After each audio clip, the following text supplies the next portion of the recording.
آپ دیکھ رہے ہیں دنیا بھر کی خبریں اور یہ رہیں آج کی سرخیاں۔ روس نے کہا جنگ بندی ہی مڈل ایسٹ میں امن بحالی کا ہے واحد راستہ، آزاد فلسطین کی آواز کی بلند۔ ایک اور اسرائیلی فوجی کی موت پر اسرائیل غمزدہ، 24 گھنٹے میں 55 فلسطینیوں کی بنا افسوس لے لی جان۔ ایک سزائے موت پر ایران جرمنی میں ٹھنی، سفارتی تعلقات ختم کرنے جا رہا جرمنی، اسرائیل کو دے سکتا ہے کھلا سپورٹ۔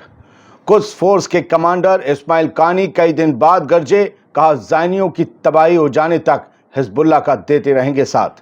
اور نارتھ کوریا نے کھائی قسم، یوکرین پر جیت حاصل ہونے تک دیتے رہیں گے روس کا ساتھ۔ آزاد ورلڈ انڈیا میں آپ سبھی کا خیر مقدم ہے، آپ کے ساتھ میں عادل خان آزاد۔ آج ہے 1 نومبر 2024، آپ دیکھ رہے ہیں رات 10 بجے کا اسپیشل شو دنیا بھر کی خبریں۔ تو چلیے شروع کرتے ہیں دنیا بھر کی خبروں کا یہ سفر تفصیل سے۔ پہلی خبر روس سے ہے، جس نے فلسطین کی بات کی ہے۔ اسرائیل کے پیٹ میں درد ہو سکتا ہے۔ روس نے مڈل ایسٹ میں جاری ٹینشن کو ختم کرنے کا مطالبہ کرتے ہوئے امن قائم کرنے کے واحد سولوشن کو پیش کیا ہے۔ یہ پہلے بھی کہتا رہا ہے، لیکن اس بار اس کی ٹائمنگ کو سمجھیے۔ روسی فارن منسٹر سرگئی لاوروف نے آج کہا کہ مڈل ایسٹ میں جو کانفلکٹ جاری ہے، جو لڑائی جاری ہے، اسے روکنے کے لیے ایک آزاد فلسطینی اسٹیٹ کی استھاپنا، ایک آزاد فلسطینی ملک کا بنانا، اس کے لیے حالات بنانا، اسی سے اسے حل کیا جا سکتا ہے۔ انہوں نے بڑا دعویٰ کرتے ہوئے کہا کہ چل رہی جنگ میں کوئی وجیتا نہیں ہوگا، کوئی ونر نہیں ہوگا۔ یعنی اسرائیل اور امریکہ چاہیں کہیں کا بھی زور لگا لیں، لیکن جیتنا ان کے مقدر میں نہیں ہے۔ یہ بات روس نے کہی ہے، اپنے آپ میں بڑا کمنٹ تھا۔ چونکہ پوتن روس سے زیادہ باہر نہیں نکلتے، ان کے خلاف وارنٹ وغیرہ ہے، لہٰذا سرگئی لاوروف کی بات کو ہی پوتن کی زبان سے کہی بات مانا جاتا ہے، کیونکہ پوتن کو جہاں جہاں جانا ہوتا، اگر ان پر وارنٹ نہ ہوتے تو وہاں جہاں لاوروف جا رہے ہیں پوتن جاتے ہیں، لہٰذا پوتن نہیں جا پا رہے تو لاوروف جا رہے ہیں، پوتن نہیں بول رہے تو لاوروف بول رہے ہیں، تو سمجھیے پوتن بول رہے ہیں۔ ترکی کے اخبار حریت کے ساتھ ایک انٹرویو میں سرگئی لاوروف نے کہا کہ ہم مڈل ایسٹ میں وائلنس کا ورلپول یعنی کہ گہرا چکر دیکھ رہے ہیں، اور بڑی تعداد میں کئی دیش، کئی ممالک ٹکراؤ کے اس بھنور میں پھنستے جا رہے ہیں، جو اچھی بات نہیں ہے۔ لاوروف کے مطابق رشیا فوری طور پر دشمنی کے خاتمے کا مطالبہ کرتا ہے اور صورتحال کو کم کرنے کے لیے سفارتی کوششیں کر رہا ہے۔ روس کا کہنا ہے کہ خطے میں، اس پورے ریجن میں امن و امان صرف اسی صورت میں قائم ہو سکتا ہے اگرچہ 1967 کی سرحدوں کے اندر ایک آزاد فلسطینی ریاست کا قیام ہو، ورنہ اس کے علاوہ کوئی بھی راستہ یا کوئی بھی ترکیب مڈل ایسٹ میں، فلسطین میں، اسرائیل میں امن نہیں لا سکتی، چاہے تو کوئی بھی زور لگا لے۔ بڑھتے ہیں آگے، ایک اسرائیلی فوجی کا فوٹو دیکھ لیجئے، یہ بھی آج اس دنیا سے رخصت ہو گیا، اور اس کا نام یاردین زاکر تھا۔ یہ نارتھ غزہ میں حماس کی القسام بریگیڈ کی گولیوں کا شکار بنا تھا ستمبر مہینے میں، اس کا علاج چل رہا تھا۔ کمال کی بات یہ ہے کہ اسرائیل، جہاں پر میڈیکل فیسلٹیز بہت ہیں، سائنس ٹیکنالوجی میں جنہوں نے بہت ہی جھنڈے گاڑے ہیں، وہاں سپٹمبر کے بعد اکتوبر پورا علاج چلتا رہا، اور نومبر میں آ کر 1 تاریخ کو یہ دم توڑ دیتا ہے۔ یعنی سمجھ میں آتا ہے یا تو زخم بہت گہرے ملے تھے نارتھ غزہ میں، یا پھر جو ہم نے سنا ہے آئرن ڈوم کی طرح کہیں وہ بھی تو جھوٹ نہیں، سائنس اور ٹیکنالوجی میں راجا سپیریورٹی، خیر جو بھی ہے۔ فی الحال یہ نہیں رہا فوجی، اس کو جو زخم آئے تھے اس کے آگے آج اس نے دم توڑ دیا۔ 21 سال کا تھا یاردین زاکر۔ چلے بڑھتے ہیں آگے۔ ہریدی، الٹرا آرتھوڈاکس، ربی، کچھ بھی کہیں، انہیں پہلے فوج سے چھوٹ ملی تھی اسرائیل میں، لیکن پھر قانون میں بدلاؤ کر کے انہیں فوج میں ٹھوس دیا گیا۔ اب یہ بھی باقی فوجیوں کی طرح مارے جا رہے ہیں بڑی تعداد میں۔ اب پھر ان لوگوں کے بیچ دو دھڑوں میں ایک کانفلکٹ ابھر گیا ہے۔ یہ فوج میں نہیں جانا چاہتے، اور جو اب باہر بیٹھے وہ نہیں آنا چاہتے، وہ یہ دیکھ رہے ہیں ارے یار ہم تو گھر میں بیٹھ کے پڑھتے تھے، پیسہ ویسا سب ملتا تھا، دن بھر تورا پڑھتے رہتے تھے، ناچتے تھے، کودتے تھے، مزہ کرتے تھے، کھانا کھاتے تھے، یہ ہمیں کہاں گولی چلانے بھیج دیا۔ باقی اسرائیلی کہتے تھے کہ جب ہم اپنی جان دے رہے ہیں تو یہ کیوں نہیں دیں گے، تب انہیں فوج میں بھرا گیا تھا، لیکن اب یہ بھی بہت بڑی تعداد میں مارے جا رہے ہیں، تو اب ایک پھر سے جو ہے اس بل پر جس میں سنشودھن کر کے انہیں فوج میں بھرتی کیا گیا تھا، اس پر بحث نکل رہی ہے، چل نکلی ہے، اور پھر سے ان لوگوں کا پروٹیسٹ دیکھنے کو مل سکتا ہے۔ یہ فوج میں جانا ہی نہیں چاہتے، وہ کیپ لگاتے ہیں نا، لمبے لمبے بال چھوٹیاں، یہ وہ لوگ ہیں۔ خیر جو بھی ہے، اسرائیل میں ایک طریقے کی بغاوت تو ہے فوج کے اندر۔ نجیم مکاتی کیئر ٹیکر پرائم منسٹر ہیں لبنان کے، انہوں نے یہ کہا ہے کہ اسرائیل اور اسرائیل کی حکومت کوئی سیریس بات چیت کرنے کے موڈ میں نہیں دکھ رہی، نہیں لگ رہا ہے کہ وہ سیز فائر کرنا چاہتے ہیں، اس کو لے کر سیریس ہیں، کیونکہ ایک طرف ہم یونیفل کے بڑے عہدیداروں سے بات کر رہے ہیں، یونیفل کے ہیڈ سے ہم بات کر رہے ہیں، ہماری میٹنگ چل رہی ہے، اور اسی وقت اسرائیل کی فوج لبنان کے رہائشی علاقوں پر بم برسا رہی ہے، اور بہت انٹینس طریقے سے برسا رہی ہے، جس میں سویلینز کی جان جا رہی ہے۔ اس سے یہ پتہ چلتا ہے کہ اسرائیل کا کوئی ارادہ نہیں ہے، یہ سب کھوکھلی باتیں ہیں۔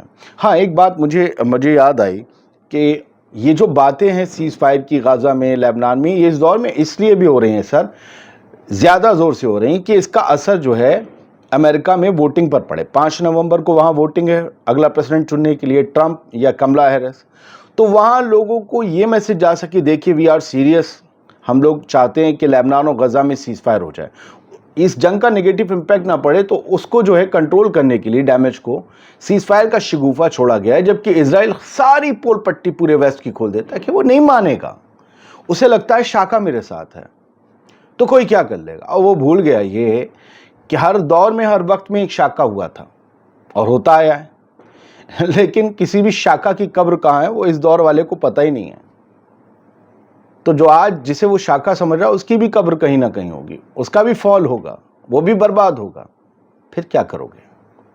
ہمارے والد محترم کہتے تھے اپنا بل پرایا بل چولہے میں جل، تو انسان کو صرف اپنی طاقت اور قوت پہ اعتبار رکھنا چاہیے۔ اسرائیل میں اس اعتبار کی کمی ہے، خود پر نہیں ہے، امریکہ پر ہے۔ امریکہ نہ ہوتا یہ جنگ 2 مہینے نہیں چلتی، اسرائیل نے تو 3 مہینے کا ٹارگٹ بنایا تھا، اور یہ مسئلہ بھی ہمیشہ کے لیے جو ہے وہ نپٹ گیا ہوتا۔ خیر جو بھی ہے، سب کی اپنی اپنی پالیسی ہے۔ جرمنی ٹو کلوز ایرانین، ہاں یہ جرمنی اور ایران کے بیچ جو ہے کٹم ججا مچ گیا ہے، ان لوگوں کے بیچ جو ہے ایک فائٹ ہو رہی ہے۔ اصل میں ایک شخص تھا، اس کے پاس ڈیول سٹیزن شپ تھی، ایران اور جرمنی دونوں، اس کو جو ہے ایران میں اس کے اوپر کئی سنگین الزامات تھے ٹیررسٹ ایکٹیویٹیز کو لے کر، ملک کو خطرہ پہنچانے کو لے کر، تو اس کے لیے جو سزا کورٹ سے تجویز ہوئی وہ ہوئی سزائے موت۔ ایران نے اپنے قانون کے حساب سے سزا دے دی بھائی، تو ہوا بھیا یہ کہ جرمنی کے جو چانسلر اولف وہ کسی آ گئے، انہوں نے یوں انگلی اٹھا کے جو ہے دھمکی دے کہ بس اس کا نتیجہ بھگتو گے، انہوں نے سارے سفارتی تعلقات ختم کرنے کی بات کہی۔ ایرانین کونسولیٹ جتنے بھی تھے جرمنی میں، چاہے وہ آپ کا فرینکفرٹ میں ہوا یا آپ کا جو ہے باقی اور شہروں میں ہوا، ان سب کو 3 شہروں میں بند کرنے کی بات کہی۔ اس کو لے کر ایران نے بھی، یہ آپ رائٹرز کی ہیڈ لائن دیکھ رہے تھے، اس کو لے کر ایران نے بھی سخت اعتراض جتایا۔ ایران نے بھی جرمن انوائے کو سمن کر لیا جو تہران میں بیٹھتا ہے، یہاں اور بتاؤ تمہاری حکومت نے یہ فیصلہ کیسے لیا؟ یہ انجسٹیفائڈ ہے کہ آپ تمام کونسولیٹس کو ہمارے کلوز کر رہے ہیں جو جرمنی میں ہیں، ایسا نہیں چلے گا بھائی۔ فرینکفرٹ، ہیمبرگ، میونک، آپ یہ سب جگہ بند کر دو گے۔ اصل میں جمشید شرمہد یہ نام تھا اس شخص کا جس کے لیے موت کی سزا جسے دی گئی، اسی کو لے کر جرمنی ٹیڑھا ہے کہ یہ ہمارا سٹیزن تھا، اس کی تھی ڈیول سٹیزن شپ۔ تو یہ جو ہے ایران کے فارن منسٹر نے بھی کہا کہ کوئی بھی ٹیررسٹ ہوگا وہ بھلے کسی کا بھی سٹیزن ہو اور ہمارے خلاف کچھ کرے گا تو یہ ایسا نہیں ہے کہ وہ جرمنی کا سٹیزن تھا تو اسے سزا سے معافی مل جائے گی، نا سزا ملے گی نا، ہمارا قانون ہے سر، آپ ہی کا قانون تھوڑی نہ ہے۔ اور مانا جا رہا ہے کہ ایران اور اسرائیل کے بیچ جو چل رہا ہے اس وقت کانفلکٹ، اس میں کھل کر ہو سکتا ہے، مائٹ بی پاسبل، جرمنی اسرائیل کے ساتھ آ جائے۔ ویسے بھی وہ کھلا ہوا ہے، ہتھیار دے رہا ہے، اسے کوئی وہ نہیں ہے وار کرائم، وار کرمنل ہونے کا، لیکن کھلنے کا مطلب کچھ اور ہوتا ہے۔ تو کھل کے کیا وہ اسرائیل کے ساتھ آ جائے گا ایران کے خلاف؟ پتہ نہیں، فی الحال ایسی چرچا ہے۔ انہوں کی ایک ہیڈ لائن ہے جس میں بتایا گیا ہے کہ ایران کی آرمی نے اور پولیس نے مل کر ایک بڑا آپریشن چلایا، خاص طور سے IRGC نے، ان سب کی تو ہیلپ لگتی ہے لیکن IRGC کا تھا۔ IRGC نے 4 ٹیرر جو ہوتے ہیں گروپس ان کو ڈسمنٹل کر دیا، اس میں 4 ٹیررسٹ مارے گئے، 8 ٹیررسٹ پکڑے گئے۔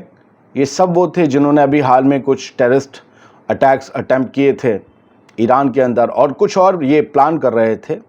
تو یہ ایول گینگ تھے ساؤتھ ایسٹ ایران میں، اور باقاعدہ ایک ملٹری ڈرل کے دوران ان لوگوں کے اوپر جو ہے وہ اٹیک کر کے انہیں پکڑا گیا ہے. تو ایک بڑی کامیابی ایران کے نظریے سے اگر ہم دیکھیں تو یہ سامنے آتی ہے.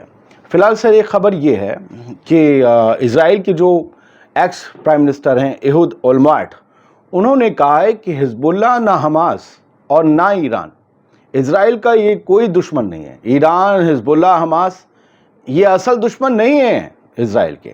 اصل دشمن اگر کوئی ہے تو اس کا نام ہے بنجامن نیتن یاہو. ہو سکتا ہے کہ وہ ان کے پولیٹیکل جو ہیں دشمن ہیں وہ پرائم منسٹر رہ چکے ہیں، آج نیتن یاہو پرائم منسٹر ہے، ٹھیک ہے. سی این این کو انہوں نے انٹرویو دیا، یہ گنجے گنجے جو بیٹھے ہیں ایہود اولمرٹ آپ جانتے ہی ہوں گے، ابھی جلدی تھا یہ پرائم منسٹر. تو اس نے کہا the real enemy is from the with in, ہمارے اندر ہی ہے اصلی دشمن، ہمارے ساتھ رہتا ہے، کریزی ہے، ایکسٹریم گروپس آف اسرائیلی ہیں. دا گورنمنٹ ہماری دشمن، یہ گورنمنٹ بھی ہے، ہمارا دشمن نیتن یاہو ہے. انہوں نے ملک میں رہنے والے جو یہودی آتنکی کٹر پنتھی ان سب کو بھی لتاڑا، اپنی گورنمنٹ میں بیٹھے ہوئے کٹر پنتھیوں کو بھی کہا اور بنجامن نیتن یاہو کو بھی کہا کہ اسرائیلیوں کا اور اسرائیل کا دشمن اصل میں کوئی ہے تو یہ سب ہے، ایران، حزب اللہ، حماس نہیں ہے. یہ ایک بڑی بات ہے. حالانکہ دشمن تو وہ بھی ہیں لیکن ان کا نظریہ الگ ہے کہ تباہی ان لوگوں کی وجہ. اب ذرا وہ خبریں سن لیجئے جو میں اب آپ لوگوں کی وجہ سے آخر میں رکھتا ہوں. المائدین کی خبر ہے جو بیت لاہیہ غزہ میں جہاں قتل و غارت مچایا پرسوں سے کل تک اسرائیل کی فوج نے، ابو نصر فیملی میں اس کا ابو نصر پورا خاندان، ابو نصر فیملی جو تھی پورا خاندان، چاچا، ماما، بھائی، بھتیجے، ماموں، پھپھا، چچا، یہ سب مارے گئے. 117 لوگ. اللہ اللہ. اس فیملی کا ایک بچا ہوا شخص اس نے کہا کہ میں نے اپنے خاندان کے، اپنی فیملی کے 117 لوگوں کو دفنایا. آپ تصور کیجئے، میں تو ہل گیا. 117 لوگوں کو میں نے دفنایا ہے. یہ ہو رہا ہے 117 لوگ. مجھے یاد نہیں ہے کہ میں نے اپنی زندگی میں کل جمع 117 جنازوں کو کاندھا دیا ہے. 117 لوگ. یہ روز ہو رہا ہے، روز ویڈیو آتے ہیں. ہم کیا دکھائیں آپ کو؟ ہم دکھائیں گے تو جو نیوز بھی دکھا رہے ہیں وہ نہیں دکھا پائیں، چینل بند. 55 لوگ مارے گئے کل 24 گھنٹوں میں غزہ میں، 31 اکتوبر کو. 55 لوگ، 55 فلسطینی. یہ الجزیرہ کی ہیڈ لائن. 55. آج کیا تعداد ہے نہیں پتا. تو گھنٹوں بعد، ایک تو گھنٹوں کا فاصلہ ہے ہمارے بیچ، پھر وہ ان کا بھی دن ختم ہونے کے بعد ایک فائنل فگر اگلی تاریخ لگنے کے کئی گھنٹوں بعد سامنے آتی ہے. کوئی کمیونیکیشن نہیں ہے، کوئی سول ڈیفنس نہیں ہے، کیسے پتہ چلے گا؟ 392 دن اس حملے کو ہو چکے ہیں اسرائیل کے شروع ہوئے. 392 دن سے اسرائیل غزہ پر حملہ کر رہا ہے. 55 لوگ کل مارے گئے، یہ آپ گرافک فوٹو دیکھ رہے ہیں. 186 لوگ کل زخمی ہوئے. ٹوٹل مارے گئے لوگوں کی تعداد 43,259 ہو چکی ہے. 1,01,827 لوگ زخمی ہیں. اور ہے کیا غزہ کی یہ ڈیلی بریفنگ جو ہے ہیلتھ منسٹری جو ہے غزہ کی انہوں نے دی ہے، یہ ان کی تعداد ہے. بھائی میں نے انگلیاں رکھ کے نہیں گنے ہیں. بہت سے لوگ کہتے ہیں نہیں جی 1 لاکھ مر گئے، 2 لاکھ. تو آپ غزہ کی ہیلتھ منسٹری کو بتاؤ جو حماس چلاتا ہے، آپ کو زیادہ پتہ ہے، انہیں نہیں پتہ ہے. تو یہ ساری تعداد ہیں. کچھ لوگوں کی بات کر رہا ہوں میں، 1-2% لوگ ہیں، باقی لوگ جانتے ہیں کہ یہاں سب فیکٹ سے بات ہوتی ہے. نارتھ کوریا نے قسم کھائی ہے، روس سے کہا ہے تو میرا بھائی ہے اور جب تک تو لڑے گا یوکرین سے اپن تیرے ساتھ کھڑا ہے. یہ کہا گیا ہے کم جونگ ان کی طرف سے کہ نارتھ کوریا نے قسم کھائی ہے کہ روس کو جب تک یوکرین پر جیت حاصل نہیں ہوتی، تن من دھن گن سب سے ہم تمہارے ساتھ کھڑے ہیں. ایوں بام بوم ایسے کر کے بول دیا ہے. پیونگ یانگ کے ٹاپ ڈپلومیٹ نے رشین کاؤنٹر پارٹ کو، اپنے سمکش کو یہ بتایا ہے کہ بھلے یو ایس، ساؤتھ کوریا یہ کچھ بھی کریں، ہم تمہارے ساتھ ہیں. یہ دونوں جو ہیں مل کر ہمارے خلاف نیوکلیئر پلاٹ بنا رہے ہیں. نیوکلیئر پلاٹ کا مطلب کیا ہے؟ کیا بام کر دیں گے نارتھ کوریا پر؟ نیوکلیئر بام ڈال دیں گے؟ ساؤتھ کوریا تو مانگ بھی رہا تھا ہمیں بھی دو، ہمیں بھی دو، ہمیں بھی چاہیے، لیکن وہ امریکہ نے بھی انہیں دیا نہیں. جیروسلم پوسٹ کی ایک ہیڈ لائن ہے، چلتے چلتے آپ کو یاد دلا دوں. اس خبر کو آخر میں لے رہا ہوں کیونکہ پہلے لے چکا ہوں پچھلے ویڈیو میں، کہ خامنئی صاحب سپریم لیڈر آف ایران نے کہا ہے کہ تیاری کرو، اسرائیل سے بدلہ لینا ہے. اسرائیل سے بدلہ لینا ہے اور بڑا بدلہ لینا ہے۔ فی الحال یہ خبر ہے کہ ایران اس بار کا بدلہ لینے کے لیے عراق کا ایئر اسپیس استعمال کر سکتا ہے اور عراق کے ریزسٹنس موومنٹ کے ذریعے بڑا حملہ کروا سکتا ہے۔ دنیا بھر کی خبروں میں اتنا ہی، بہت بہت شکریہ۔ سفر میں ہوں، کچھ ویڈیو آگے پیچھے ہو جائیں تو معذرت۔ سلامت رہیے، خوش رہیے، مظلوموں کے لیے دعا کرتے رہیے۔